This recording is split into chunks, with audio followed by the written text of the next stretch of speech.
We begin today with President Trump's attorney, Rudy Giuliani, who is in our New York broadcast studio this morning. Mr. Mayor, thank you for joining us.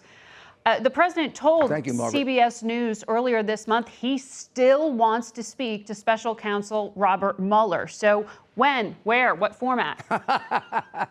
Well, you know, we've kind of been distracted on all kinds of things, starting with Peter Strzok and the Horowitz report, and now Michael Cohen really surprising all of us. And is that what's holding up your negotiations? Well, it keeps us away from it, and also the special counsel is kind of tied up, although quietly, in the Manafort, getting ready for the Manafort trial. So we have negotiations going on with them. We have an outstanding offer to them. They haven't responded in about a week to 10 days. I don't hold that against them. I think they got a lot going on like we do. What does that offer look like? Well, I can't tell you what the offer looks like, except there is a sort of area of questioning and a group of restrictions on it that we could live with.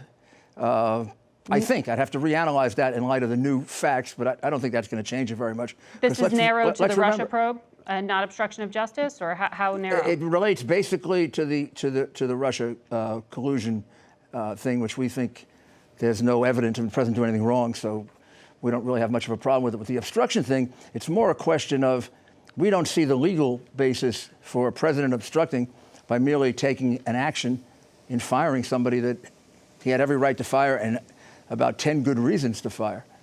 So we don't just acknowledge the basis for that. But, you know, we might consider a few questions in that area also. But at this point, it's best left to us and them to do that quietly. There's enough going on with the Southern District thing. When are we going to find out? Busy. When are you going to nail this down? I think maybe this week, maybe next week. All right. Last time you told us it was July 4th, Mr. Mayor. Well, a lot happened since July 4th. Peter Strzok, our friend Cohen going rogue. I mean, lots of things. The New York Times is reporting that special counsel Robert Mueller is looking into whether the president's tweets, I should say, added up to any kind of obstruction of justice here. Have you advised the president not to tweet, at least not to tweet about his attorney general? Good luck about tweeting. First of all, you know, obstruction by tweet is not something that I think works real well. Generally, obstruction is secret, it's clandestine, it's corrupt. You don't want the evidence out in the public so it can be used against you. And I've looked at all those tweets, and they don't amount to anything but the man complaining about an unfair investigation, which even if he wasn't the president, he has a First Amendment right to do that. I don't think there's anything there that gets him beyond the First Amendment. And second, a lot of his tweets have been very helpful. The reason he may not have to testify is he's laid out his defense clearly, like this whole Russian thing. He's made it clear he didn't know about the meeting beforehand. You're talking about the Trump Tower meeting that Michael Cohen apparently now says the president didn't know in advance about. Yeah, well, I mean, I don't see how you can believe Michael Cohen. Michael Cohen is also the guy that taped him without telling him, taped Chris Cuomo taking his cell phone and putting it in a drawer and saying, I'm not recording it, and then did a 2-hour recording that we now have. He did that at least 4 other times. I mean, to my surprise, he turns out to be almost an instinctual liar. So there's no way this guy's credibility is going to withstand 4 or 5 witnesses saying the exact opposite. You called him an honest, honorable lawyer just a few weeks ago. Yeah. What changed? How did I know? Why would I have not thought he was? I mean, I never had a bad dealing with Michael. I was being straight and honest. I didn't know that he taped conversations surreptitiously. I didn't know he would grossly violate the attorney-client privilege. I didn't know he would mislead dozens of reporters and tape them all over the place and pretend to them directly, I'm not recording you. How much of the evidence that the FBI sees from Michael Cohen's, place of work and residence relates to the president beyond tapes? Well, let me see if I can make it about as clear as possible. We know of something like 183 unique conversations on tape. One of those is with the President of the United States. That's the 3-minute one involving the McDougal payment, AMI McDougal payment. There are 12 others, maybe 11 or 12 others, out of the 183, in which the president is discussed at any length by Cohen, mostly with reporters. all clearly corroborating what the president has said in detail on many of those tweets.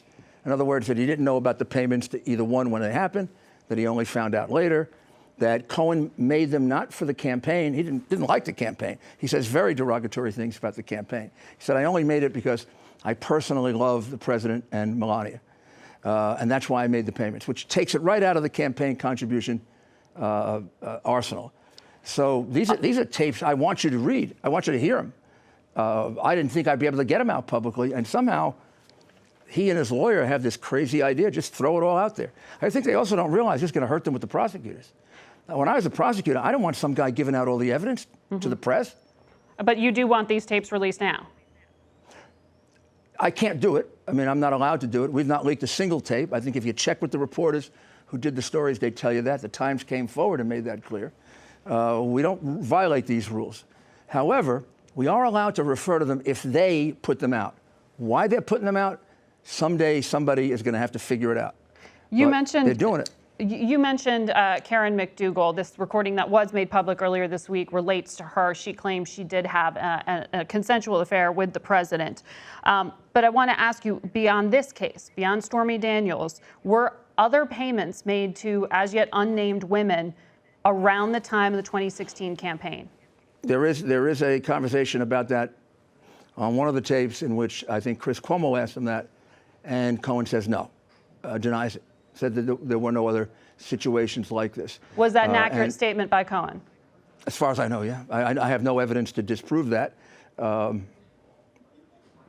And we've searched the records. I mean, remember, both these payments were made, or at least the McDougal payment was going to be made through a corporation. Well, you're hardly going to make an illegal contribution through a corporation. And that whole dispute about check or cash really couldn't have been done any other way but by check. It's a corporation, after all, making the payment.